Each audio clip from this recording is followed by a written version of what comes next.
to get ready to all come out. It came out a little bit there, but it's going to get ready just...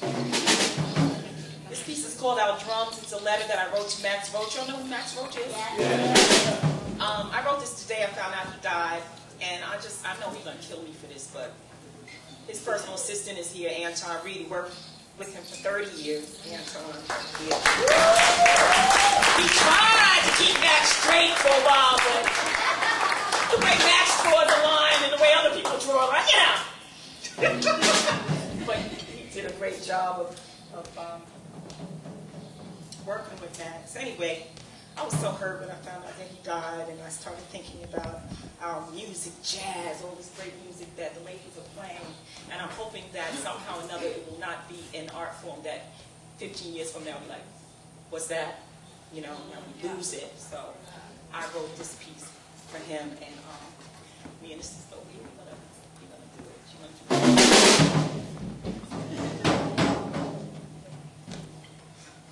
They took our drums away, but it didn't stop our hearts from beating.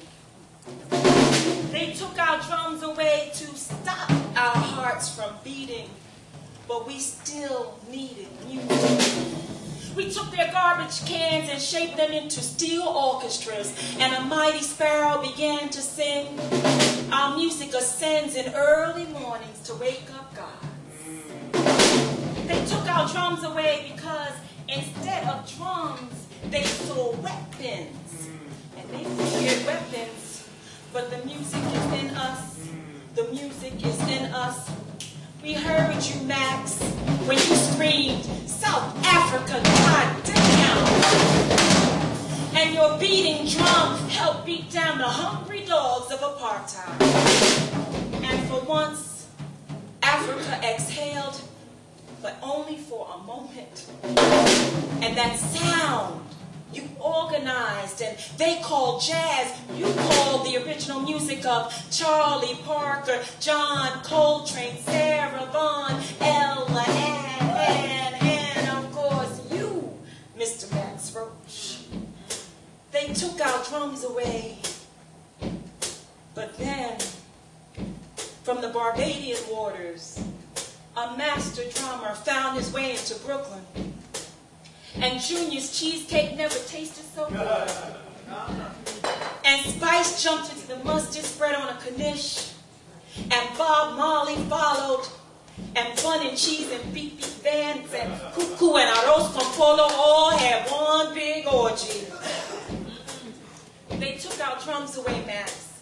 But then we got you.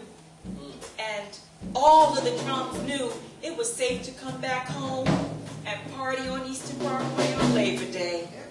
And don't we know a little something about labor? 400 years of forced unpaid for labor. Your drums told our stories. Your drums rocked us to sleep at night. Your drums tickled Tito Puente. Sometimes they were soft and gentle, like When the Willow Weeps for Me. And sometimes they were uncensored like Miles and hard like Bebop. And you said they didn't understand Dizzy. So they named it to claim it, and Bebop turned it to hip-hop, and that was named and claimed and kidnapped and shackled, and here we go again. Yeah. But you said it will never stop. Our music will originate and agitate and irrigate our parched souls for fairness, peace, justice, and in all of it will be you. And now that you are gone, a wrath stronger than Katrina hit Louisiana, and I can hear Lady Day's song, Strange Fruit, hanging off the tree where the Jenna 6 sat, seeking shade from the hot sun. I wonder what your drums would say to Dizzy about that. I wonder what Dizzy's trumpet would say back.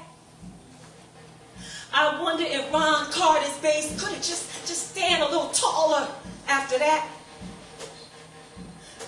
Max, I stripped away from a young girl in West Virginia, tortured for days, while Tawana broadly screams, "I told you so!" I wonder what your drums would say to Charlie Parker. I wonder what Bernard Sachs would say back. I wonder if Clifford Brown could have just stayed around a little longer. I wonder what your drums would say about all